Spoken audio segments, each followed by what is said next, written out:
Did you know that 40% of people suffer from bowel issues that disrupt their daily lives? It is a staggering statistic that points to a health crisis hiding in plain sight.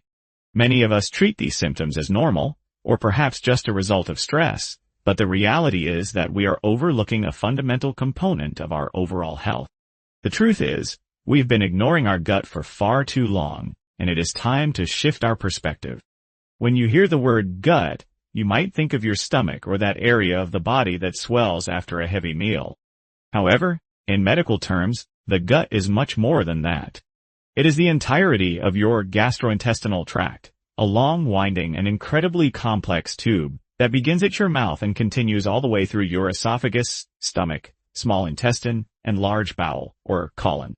Think of it as a sophisticated biological system that serves many critical purposes beyond just breaking down the food you eat. Most people learn in school that the gut is a digestive organ, but that is only part of the story. The gut is also an immune organ. In fact, 70% of your body's immune system is located right there. It acts as a primary defense barrier against the outside world, protecting you from the chemicals, bacteria, and environmental hazards you encounter daily.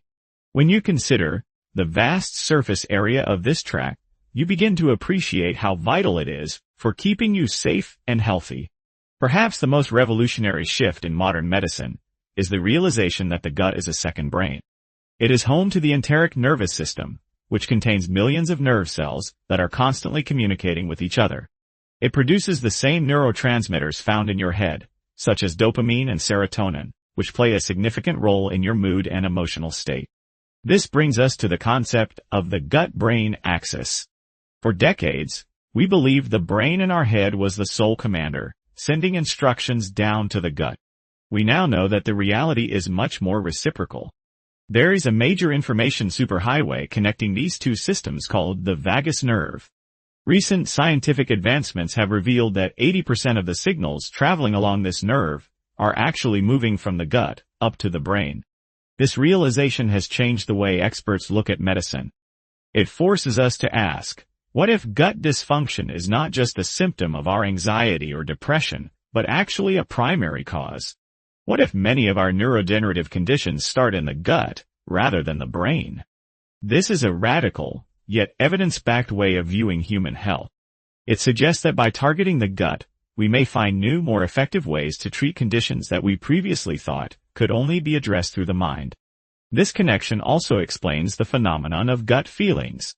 You have likely experienced butterflies in your stomach or a sense of unease when facing a difficult decision. These are not merely poetic metaphors, they are physiological signals. When you face fear or excitement, your brain triggers a response that physically alters the function of your digestive tract. Your gut is capable of processing external information and responding to it far more rapidly than your conscious brain can. However, we often make the mistake of labeling these feelings as inherently good or bad. In reality, a gut feeling is neither of those things. It is a scientific, physiological message. When you feel that tightening in your stomach, your body is simply telling you that the stakes of the situation are higher than you realize. It is a prompt to pay attention.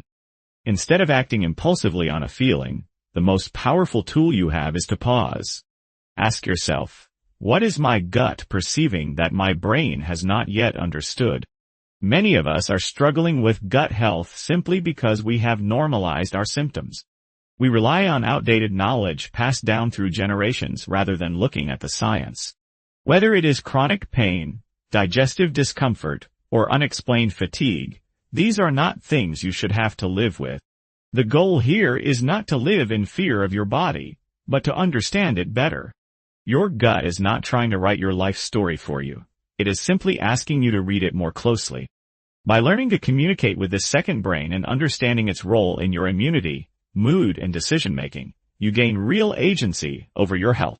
Start by paying closer attention to these signals, trusting the science, and recognizing that your gut is a powerful, intelligent, and essential part of who you are. It is time to stop viewing it as a silent passenger and start seeing it as the sophisticated, vital partner that it is. Have a nice day.